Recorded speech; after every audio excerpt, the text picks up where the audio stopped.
Chris, I would like to thank you for allowing me to present your absolutely mind-blowing theory about the purpose and the function of the pyramid.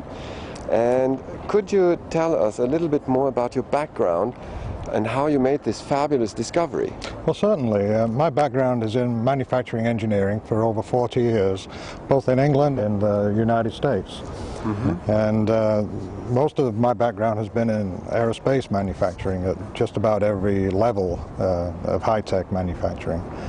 So the perspective that I bring to the Great Pyramid is one of an engineer and one of reverse engineering. And over 20 years ago, I started to do a reverse engineering study of the Great Pyramid. And drawing on the expertise of many people, I came up with this theory that seems to explain, or it does explain, just about every feature of the Great Pyramid that was not explained before. A global explanation? A global explanation, yes, explaining every single feature. And what is revealed is something incredible. It describes a culture that existed on this planet over 4,000 years ago that was much more advanced than what we previously considered. They were highly civilized. They had high technology. As we sit in front of the pyramid in the Louvre, we see a result of modern technology. And when I look at the pyramid and explain the pyramid, you'll see that it is actually more futuristic than the pyramid at the Louvre or other modern pyramids that have been found around the world. Astonishing. So, it is astonishing, yes. It's an incredible affirmation of the technology and the culture that existed in Egypt many years ago. So in fact there must have been another civilization before ours. Yes, absolutely. A civilization that was as advanced as ours, and in some areas maybe even more advanced.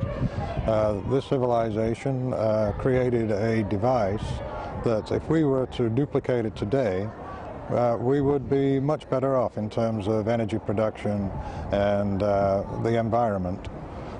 Meaning we could even learn. We could definitely learn from the ancient Egyptians in our science and technology, and indeed there are specialists in certain fields who are looking into the Great Pyramid to see what they could learn about their own science.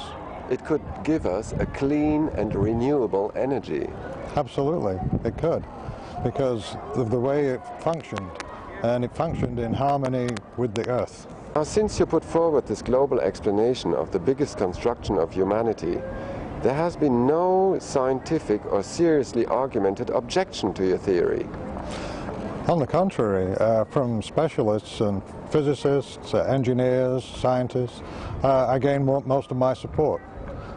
They see that the Great Pyramid is an advanced device, and asking the question, what was it built for, what did it do, where other theories don't explain all the evidence.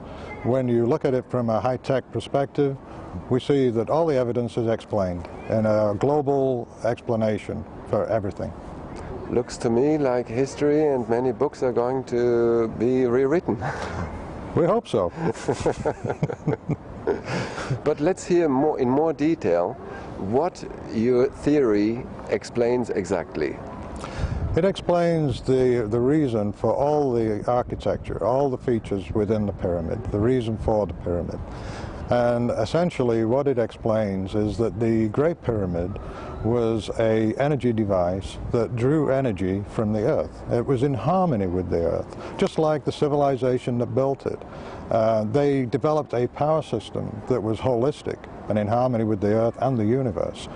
And as you will see when we go through the theory, that every feature is beautifully crafted to a high level of precision and also functioned in a way that is quite remarkable.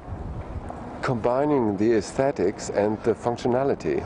The aesthetics and functionality, actually combining the spirit of man and the technology of man in one unit. And integrating it into nature in harmony, absolutely. Not opposed like we exactly, in harmony with nature.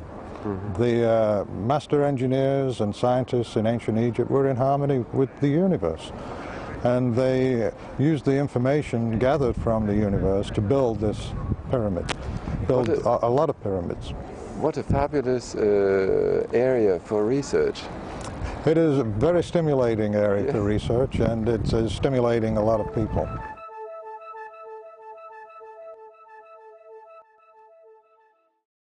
After 21 years of research, we determined through a process of reverse engineering that the Great Pyramid was a large acoustical device. It was a power plant drawing off the energy in the earth and converting that energy into a clean power, electromagnetic power.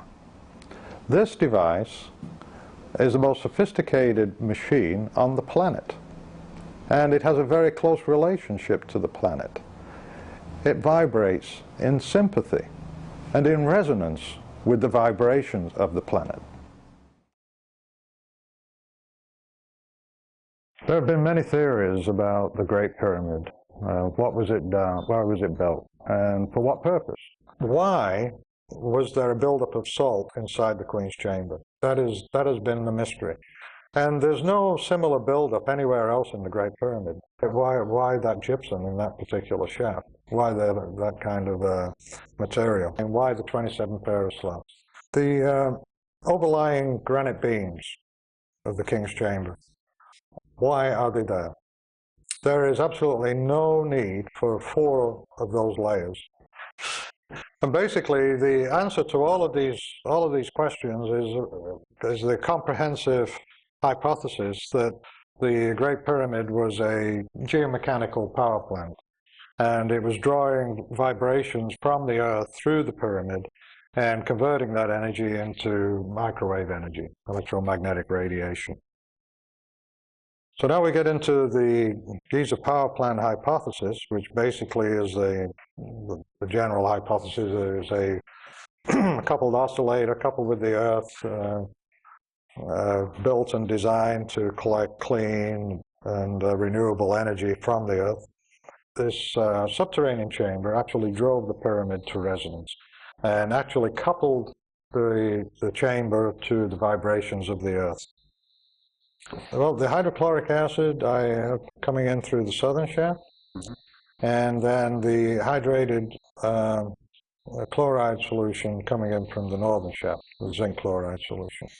And these chemicals, when combined, will create hydrogen. The hydrogen then interacts with the limestone, and that's where you get the buildup of salts on the limestone.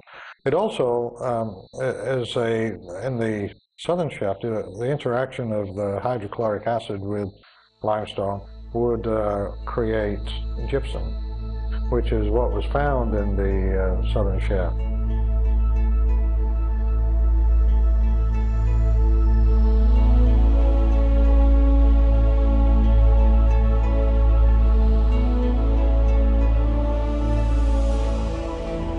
But basically, the hydrogen then fills the inside up to the level of the King's Chamber. Then if we get into the Grand Gallery, what we have is the resonator hall, and that explains the 27 pair of slots. There were some devices housed in this chamber that responded to the vibrations coming through the pyramid, responding in a way that they converted that vibration to airborne sound, and the airborne sound was reflected off the surfaces inside this space and focused through this opening here into the King's Chamber.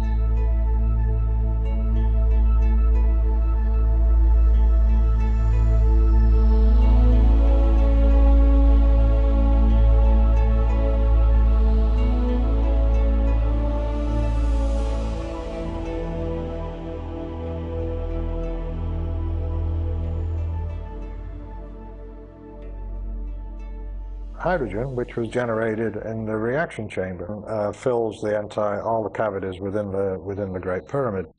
And because of the unique acoustic properties of the Grand Gallery, generation of sound within that gallery would cores would be focused through this passageway and into the King's chamber. The hydrogen then is pumped to a higher energy level by the action of the acoustics and the electromagnetic radiation in the cavity.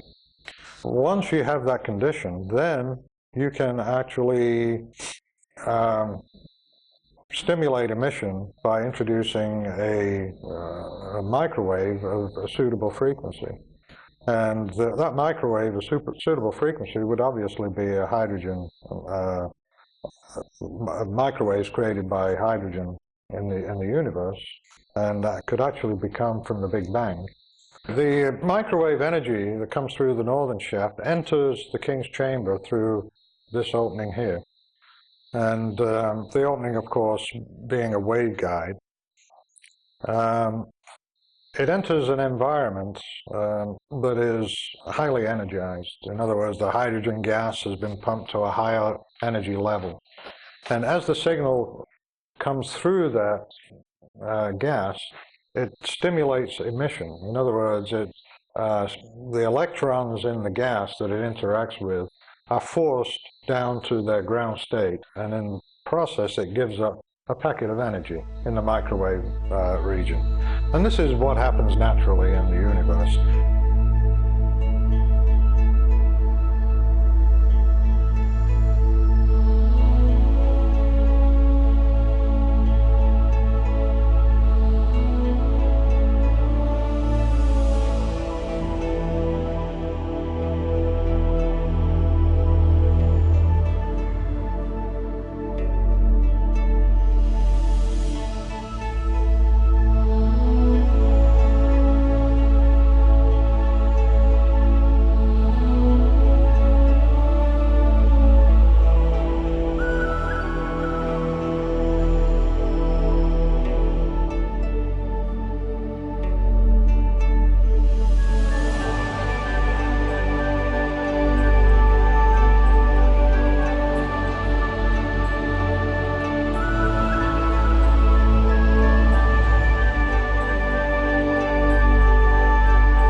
The interesting thing about the southern shaft is that it crosses the equatorial plane just 10 degrees off where one would put a geostationary satellite. But that's just a, interesting speculation. And then the control mechanism could be actually a feedback mechanism down at the bottom of this ascending passage where we have the 3 granite blocks.